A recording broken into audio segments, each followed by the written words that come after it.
A unique ecosystem, a rare habitat for wildlife, a crucial carbon store. The UK's uplands are all of these things. We've spent the last 4 episodes learning about how they are changing and what that might mean. But when it comes to steering that change, who exactly is at the wheel? Land ownership in Scotland is extremely concentrated. Reform campaigner Andy Whiteman reckons half of the country's rural land is owned by just 432 people. But increasingly, financial interests are investing in carbon credits, with green lairds and NGOs all getting in on the ownership game. But why? Let's find out. This is the British Uplands podcast with Byron Pace and Sarah Roberts, an exploration of change in one of the UK's most important landscapes. Grant to take down trees, plant to put hedges, grant to dig ditches, grants put on sheep, no grants for sheep come off. The uplands, they're burning the peat. If you hear a simple argument put forward about how the uplands need to be managed, then that simple argument has to be wrong. Definitely going to cut that out of the podcast. Back in the Angus Glens, I visit Dee Ward, who you might describe as a traditional country estate owner. We're doing about 40 or 50 hectares of riparian planting, quite a few miles of hedgerow, and we're creating about 50 hectares of wetland, restoring 50 hectares of wetland. Amazing. Is that all in the valley bottom? All in the valley bottom, yeah. His land supports deer stalking and grouse shooting, but he's also restoring peatland, planting trees, and growing a meadow. I guess what we've done is we had to fence our boundary in the end because we were finding we were getting a lot of deer from, some of our neighbours have no deer and others have a lot. So we were getting, the ones we were getting a lot, we fenced the boundary, and that's helped us manage the population inside. And we probably took the population lower than we needed to, but we wanted to just kickstart the regrowth. Now we're looking at it more carefully, and we're maybe going to increase the number a tiny bit, not a huge amount, but of course the quality of the deer goes up, the stags get bigger. So you've got heavier body weights. People are happy to pay more money to come and shoot them, and we obviously have the meat that we can then sell. So it's not obviously a massive income stream for us, but with running an upland estate, you rely on a lot of small income streams, which adds up to make everything pay. Mm-hmm. So it's like grouse shooting as well. You can't sort of look at it in isolation. You have to say, well, how does it contribute to the whole? So all the different income streams on the estate make it pay. And that includes things like renewables and holiday cottages and events and farming and whatever. So there's a number of different income streams which all add up. I think that's one of the interesting things about your place here. I knew this ground before you actually owned it, because I've obviously lived here my whole life, is that you're very conscious of exactly that, of having these different facets of your business model across the landscape to actually make it work. I know there's a lot of places that exist, like large land areas, that don't really make economic sense. How important is it, do you think, in the long run for biodiversity and conservation and landscape management for it to make economic sense? I think it's really important, and what I would say is that I think we've neglected wildlife and biodiversity because we've taken it for granted, and it's only in recent years we've started to think, where's it all gone, or where's it all going? And I think, there's talk with carbon and whatever, and there's a growing market in that, but for me it's all about net biodiversity gain, and I think valuing natural capital, because I think unfortunately as humans, unless we put a value on something, we don't respect it and look after it. As soon as it has a value, people say, oh, that's worth something, I better look after it now. So I welcome that, and I would like to see in the uplands more money coming in, private and public, to help me and other people in the uplands look after the upland areas improve river quality, water quality, flood management, carbon capture, all these sorts of things that we can do, but they all cost money. So actually getting an income from that would be good. And as I say, we're not looking to make big fortunes on it, but just being able to make a living out of it and being able to focus on it day to day would be really good. When you're talking about value, and particularly about carbon markets, that's been a big shift in the way that particularly this kind of land, peatland landscape, the uplands, has been viewed in the last couple of years. And we have seen, particularly in Scotland, quite dramatic shifts in land ownership and why people are owning land on the back of the value of carbon. Yeah. Do you see there, I mean, is that a good thing? Is it a bad thing? Is there a clash there between our goals for biodiversity and our goals for climate change mitigation? And what is that landscape that has this carbon focus quite often solely going to look like in the future? Oh, that's a good question. I think that my concern with... So I think there are a lot of good land managers in Scotland who are already managing land, and they know what they're doing, and with a bit of encouragement will do better, even better. And my worry is that, city institutions, financial institutions think we need to buy land and do it ourselves. Why not contract that to the existing owners and say, we will work with you to deliver nature-based solutions, ecosystem services, etc., and carbon capture? And I think that would be a good thing. Now, obviously, there are others who are just philanthropic or organisations that are buying land because that's what they want to do, and that's what they believe in, rewilding and all the rest of it. And it'll be interesting to see what that landscape looks like. I love trees, and you can see we've planted a lot here. But yeah, we've been continuously walking through new tree planting the whole time we've been talking so far. If you look up on the hill, there's no trees. I mean, it's open moorland. I like that balance between trees and open moorland, and what I'm worried about is people think, oh, let's just cover everywhere with trees. To me, that's not the answer. I think if you look at natural landscapes, there's a mixture of open land and trees, and I think that's the combination we want to see. So I'm hoping that people will have a more holistic view of how they manage their land. When they're valuing the carbon value of a square metre of ground or a square kilometre of ground, how do they do it? What they do is you do a peat depth survey, so they work out that that square metre. They do it, I think, every few metres, but okay. So it's quite intensive. Yeah, so they have a probe and they go, that's a metre deep, that's 2 metres deep, that's 50 centimetres deep, whatever. They work it out and they say you have got X number of units of carbon in there, and then you get that validated through the carbon code. They validate and say yes, that is the right number, and then those get awarded to you, and you then own them, and you're in a position to then sell them if you want to, or you could keep them to offset maybe your own carbon footprint. So on a farm, you might have, driving diesel tractors or whatever, you might have your own carbon footprint that you want to offset with some of that, and anything in excess of that, you might think, well, I've offset my own, I'll sell the rest or whatever. Yeah. The biggest landowner in Scotland might surprise you though. It's me. Well, you too. In fact, all of us. Government agencies like Forestry and Land Scotland own and operate swathes of countryside on behalf of the taxpayer. Non-governmental agencies too are making their mark on the landscape. Sarah travelled to meet Alan McDonnell from Trees for Life, an organisation which has spent decades trying to restore natural forestry in the uplands. What's the future? What's the plan for Trees for Life? What's the vision?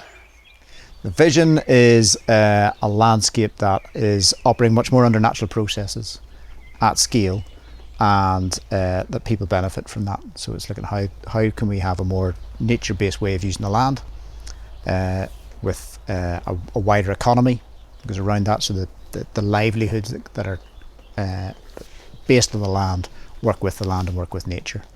And so we have a much healthier landscape for biodiversity, for climate and for people. Where did deer fit in to that agenda?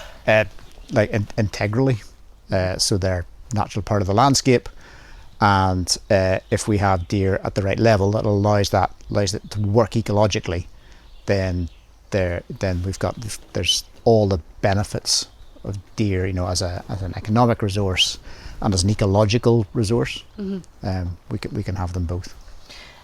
And so I believe you've got quite a large project going on. Is it Glenafric? It's called Afric Highlands. Afric Highlands, yeah. Can you talk to me a little bit more about that? Yeah, so that's basically a proposal that the people in a large landscape centred roughly on Glenafric, but it's 200,000 hectares. So it goes, all the way to the west coast and takes in places like Glenelg and comes all the way back, east of here. Taking in Loch Ness as well. And its proposal is that nature and the interests of people and the interests of livelihoods can actually all benefit each other and work together.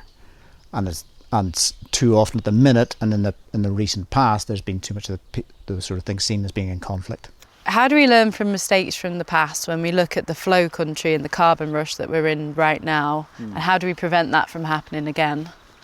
Yeah, there is a huge interest now in planting trees to sequester carbon and to turn those into carbon units that then have a financial value, and that there is a danger that can lead to inappropriate planting on carbon-rich soils, which could actually end up being carbon negative instead of carbon positive. So one thing we could do, one of the reasons we talk about letting trees find their own way in the landscape, is that's likely to minimise that, because trees will grow on more appropriate soils. They tend to be looking for drier soils that have mineral content in them and are just tend to be less naturally or carbon rich. The other thing is just be mindful of what you're doing. Understand, that there's a relationship between tree growth and soil. The tree's pulling nutrients out of the soil, including carbon, to grow. And that as it does that, it affects and can mobilise carbon in the soil and can release that carbon. So when a tree's first planted, you dig a hole, expose that soil to oxygen, and so carbon dioxide is emitted from that time. And then over time, as the tree grows, if it's in the right soil, it will hopefully draw more of that carbon back in for its timber and growth than it's been emitted in that phase. But if you don't get that right, if you haven't thought about what soil type you're planting into, what species you're planting, densities, these different matters that foresters do, but actually thinking about, well, what's the carbon implication of this? Then there is that danger there that this kind of rush for carbon leads to perverse outcomes that actually will make us worse off, not better off. Are you seeing that outside of the work Trees for Life are doing? Are you starting to see that throughout the uplands? You can sometimes see, and you look at places and think, that looks very peaty that they're planting on there. So a really carbon-rich soil that's having trees planted on it, and if they've found a way, if that's getting into carbon finance, then that's that carbon finance driving peatland degradation and net carbon loss in the wrong circumstances. How? I guess it's not as if you guys have the power alone to do it, but in an ideal world, how would you foresee the future in terms of preventing this? I think we need to have, in this rush to sequester carbon and address climate change, I think we need to have more conversations about what the physical solutions to that look like. I think we're absolutely convinced that, and I think it's accepted, in fact it was accepted at COP26, that the nature and climate crises are intertwined. They're kind of the same thing, and that climate change is being driven by unnatural disruption of our carbon cycle at a global level. And therefore the best route to repairing that is to have nature-based solutions is the buzz term. And that's fine as a term. What does it mean in practice, and what does it mean in this country and in these kinds of locations? And so from that should flow standards about how you plan and how you decide where to plant and what to plant. All that there should be, we need kind of agreed standards on that, so that something can be recognised. Yes, that's doing both things. It's addressing the nature crisis and addressing the climate emergency at the same time. I want to take a quick moment here to go back to Dr. Richard Lindsay, who we spoke to in episode 1. One of the most obvious landscape changes in recent years has been onshore wind. There are just shy of 9,000 onshore wind turbines in the UK, with 2/3 of that in Scotland. They supply a substantial amount of renewable energy for the country, but could their impact on carbon-storing peatlands be potentially negative? I do think the universe has a rather ironic sense of humour, in the sense that we build wind farms to reduce our carbon emissions.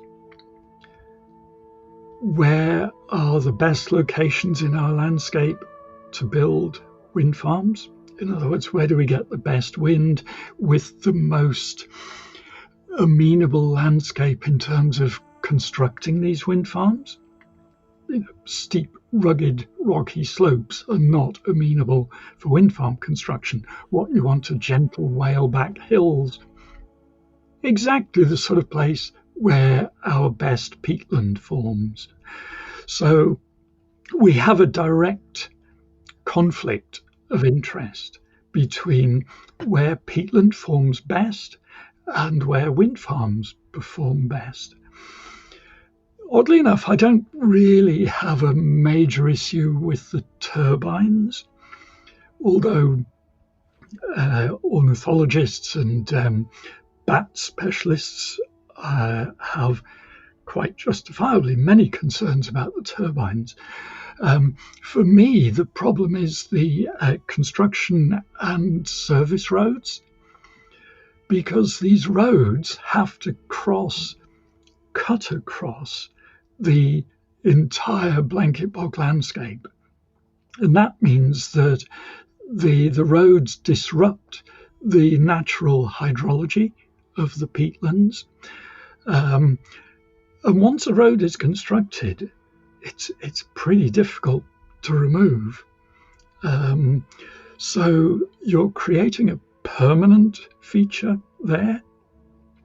And really, the issue is that the vast majority of our extensive blanket bog landscapes, outside those that are explicitly protected by law, are now pretty much dominated by what are often called rings of steel.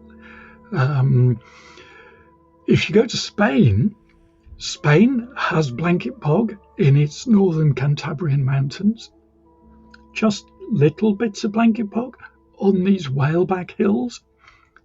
Every single example of these small blanket bogs in Spain, every one of them is dissected, bisected, trisected by wind farm roads.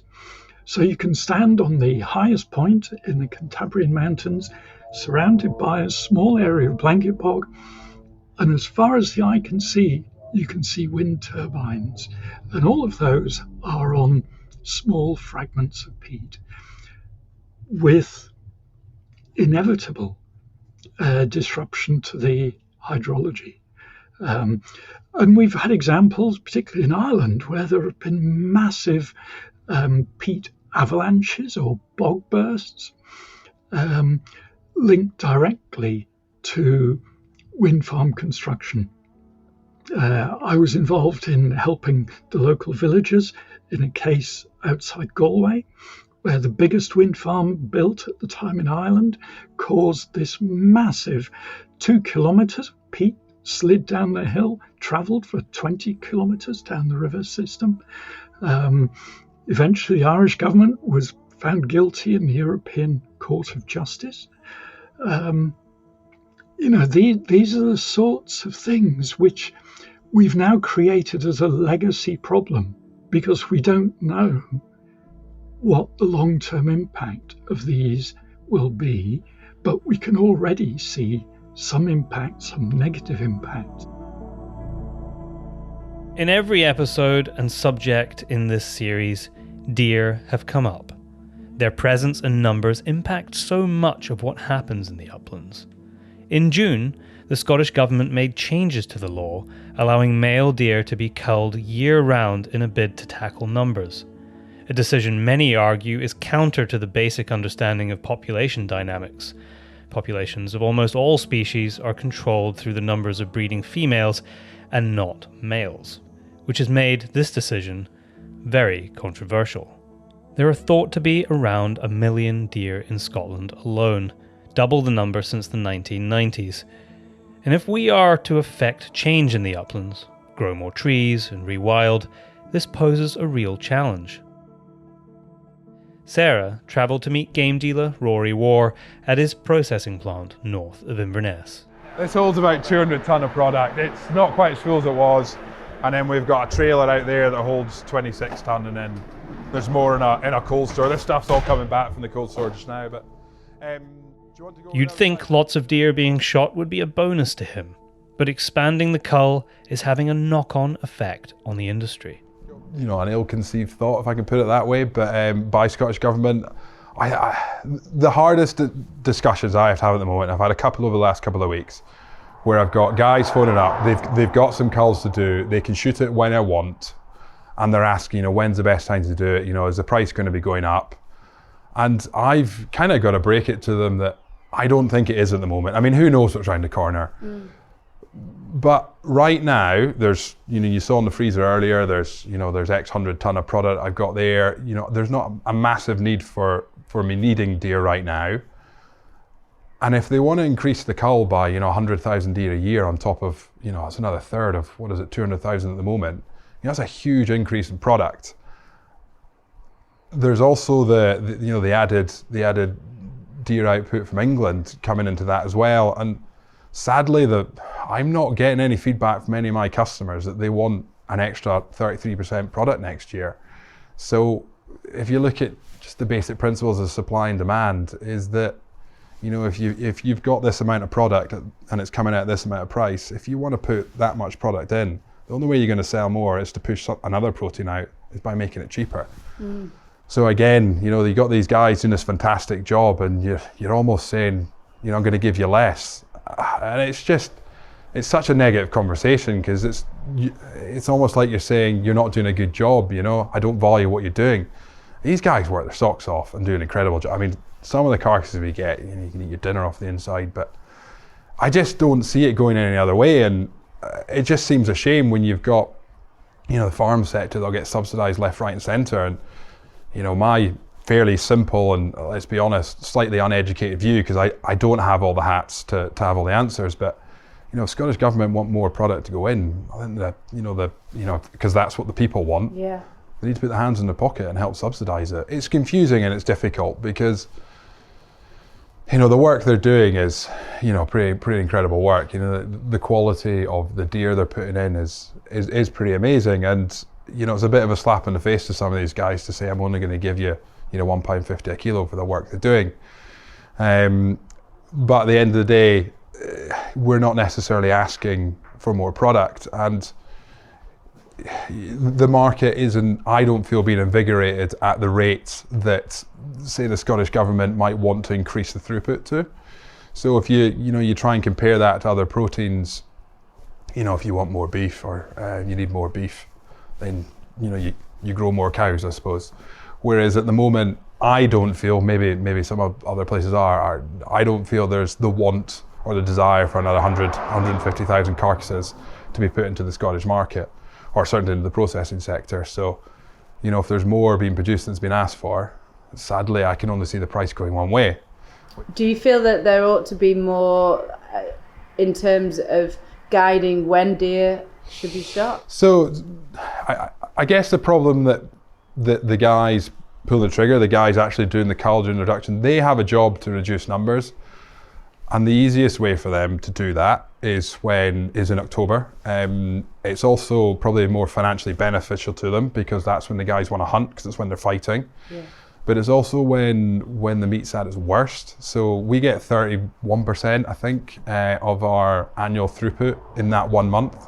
So we get 31% of the product when, I'll be honest, I wouldn't eat it.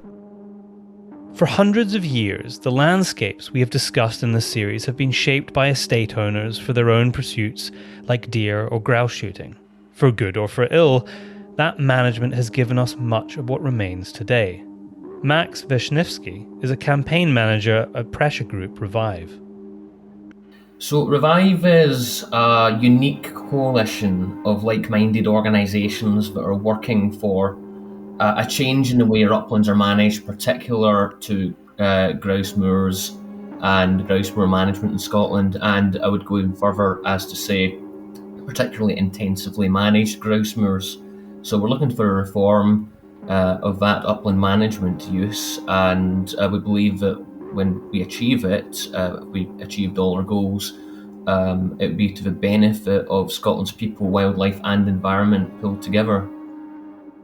So can you just paint a picture of what that sort of new vision of the uplands is? What does that landscape look like if I'm a hill walker or a biker or somebody who uses those big wide open spaces currently? Yeah, well, as it stands right now, of course, much of Scotland's land is managed for grouse shooting. No one knows exactly how much, but we know it's a lot of land anyway. Estimates can be somewhere around 1 million hectares or so, around about half the size of Wales. And, within those landed estates, many management practices go on right now, such as muir burn, which are patches of land burnt to make the land mass more suitable for grouse, whereas longer shoots that are not at that time burnt ensure that the grouse can have cover. The purpose making sure there's a surplus of grouse for sport shooting. And currently, if you go on to moorland, what you will see, particularly in the most intensively managed estates, are wildlife traps, whether they be snares that surround stink pits, piles of carcasses which are often put in areas of where grouse shooting is prevalent, that lure the animals into the snares, or other traps that you'll see in logs, spring traps. Those are things that are very common sights on our moorland just now, as are medicated grit stations, which are sometimes in trays, sometimes in mounds that are dug out the ground, which are filled with grit, which helps the grouse naturally ingest its food, but is very often medicated, sometimes with really high strength medication. So, and the purpose of that, from our point of view, is to make sure that there are more grouse to be shot for sport. That's why all this stuff is done. And a reformed uplands that we could look to, and there's not one single silver bullet for all this, but at the heart of much of this is what could it look like for our people, our wildlife and the environment pulled to get together. And a lot of that is, you could see the peatland restored, you could see the reforestation of much of Scotland's land. If you look across Europe, for instance, there are natural tree lines, and where a lot of the uplands is actually forested, and Scotland is rather desolate in comparison to much of our European cousins and neighbours. If you look at Scotland's landmass that's currently forested, it's around 18% or so of Scotland's landmass that's forested.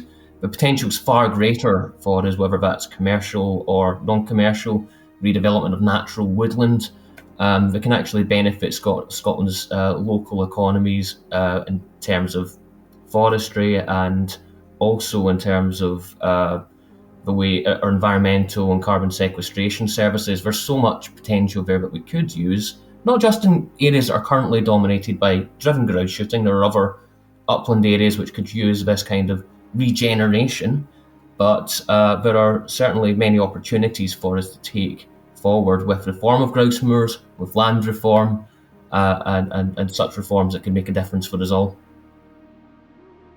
It's been a bit of a refrain in this series, but I wondered how Max felt about the conflict between local and national biodiversity. A more diverse uplands with tree planting and rewilding, threatening a landscape that is significant in a global context. You might have heard the phrase "right tree in the right place." Totally, that's yeah. probably the way forward in that. And absolutely, peatland has to be protected. The Scottish Government are investing hundreds of millions of pounds in the course of the next decade into peatland restoration, the re-wetting of our landscape so that it can sequester more carbon. And these peatland areas are, I heard that somewhere around about 80% of Scotland's peat is actually in a degraded state. It's it's a large figure anyway, and that means it's actually emitting carbon as opposed to sequestering it. So yeah, I mean, you have to do things appropriately and a well-measured way. You can't suddenly just plant trees on everything. There's no need for a monoculture in any environment, and diversity is a strength. So if we were to vastly reform grouse moors and change the way our uplands are managed, how would it work? Would carbon credits become a key income? How would it be implemented in practice? It's very possible that estates themselves could possibly transition and make more money from carbon credits over time. I'm sure there's some possibilities there, but ultimately, who benefits? Who benefits from the land ownership models of Scotland? And that's why, as Revive, the coalition, we're looking at to campaign on issues like land reform to ensure that these benefits can be more for the communities. And carbon credits, we talked about silver bullets earlier on, probably aren't necessarily the only silver bullet you'd look for either as a replacement or anything. Especially as you said, if carbon sequestration is at the expense of biodiversity potentially, there can't be that one single approach. So in terms of going forward and in terms of democratising land ownership in Scotland, it's very likely what you'll have to have are a series of land taxes on the land that disincentivise huge tracts of land from being owned and being sold in these big, huge packages. And land taxes are probably one of the best, more direct legal routes to diversifying land ownership models in Scotland. And if carbon credits are to be had, or subsidies, a refocusing of public subsidies into different land uses are to be had, then many people who support land reform would argue these benefits should go to local communities. I wanted to continue pulling on this thread of what an alternative uplands could look like. What if we left it alone? Pete Cairns is from Scotland's Big Picture, an organisation campaigning for a more rewilded landscape. I travelled to Glenfeshie to find out more. Rewilding is anything that counteracts more de-wilding, anything that enriches and expands habitats rather than further fragment and degrade them, anything that leads to more nature and not less nature. So if we accept that, which is something that you said early on, that we need private investment and we need private landowners to be on board and have a vested interest in restoring nature, how do we shift that mindset? How do we incentivize the kind of restoration that you're talking about? Yeah, and again, it's not a simple question, and I think part of that incentivization will be financial. And different people are driven by different things, motivated by different things, of course they are. And some can afford to take the loss, to take the hit, if you like, by owning a Highland estate. Some can't. So the finances do come into it. However, I don't believe that that's the top and bottom of it. I think, you mentioned the word values, and you were referring to financial values, but personal values play a huge role in this. What your belief systems are, where you come from, which peer group you're part of, how willing you are to break rank from that peer group. All of these factors dictate people's willingness to change and the speed at which they do so. There's a landowner, you probably know him, I won't mention his name, but he rang me a few months ago. He said, you know about this rewilding stuff. I thought, here we go, I'm going to get an earful here. Anyway, long story short, his motivation, his priority was passing on his estate to his daughter in what he termed to be an economically viable situation. So he was looking at what they did now and thinking, 20 years from now, is this going to work? And he'd concluded, rightly or wrongly, no. So he was looking at various options, one of which was rewilding. He described it, he said, I see this rewilding as a train coming down the track. He says, I can see it coming. I don't like the look of the train. I don't like the people on the train, but I can see the train heading my way. And he says, and I don't want to get hit by it. So what he was really meaning was that, he had no sense of sort of environmental altruism, as it were, but his motivation was one of legacy. And he was just looking at different options as to how that legacy might be might be more palatable or productive than perhaps it will be if he hands on the estate as it is. So, incentives come from a different range of reasons, and I think money is one, legislation is another. And going back to deer numbers, it may not ultimately be a choice for deer managers about the deer densities. But I think values and beliefs, culture, plays a massive role in this, huge role in this, especially in Scotland, given the history that you described. Nobody knows what habitats will develop if we took the brake off. And that's quite unnerving for some people. And I think just going on from that, there's two key words at the heart of this debate. One is change. People don't like change, especially if they feel that change is being done to them by outsiders. Outsiders can be the establishment, the bunny huggers, the vegans, the whatever. And that's understandable. That's just a human trait. We're all wary of change or fearful of change, especially if we don't know the outcome. And the second one is this really tense word, I think, which is control. And if you think about it, we've had centuries to get used to having control over every square inch of this country and all the species within it. We dictate which species live in which areas, in what numbers, and to whose benefit. And again, rewilding is basically asking people to relinquish some of that control back to nature.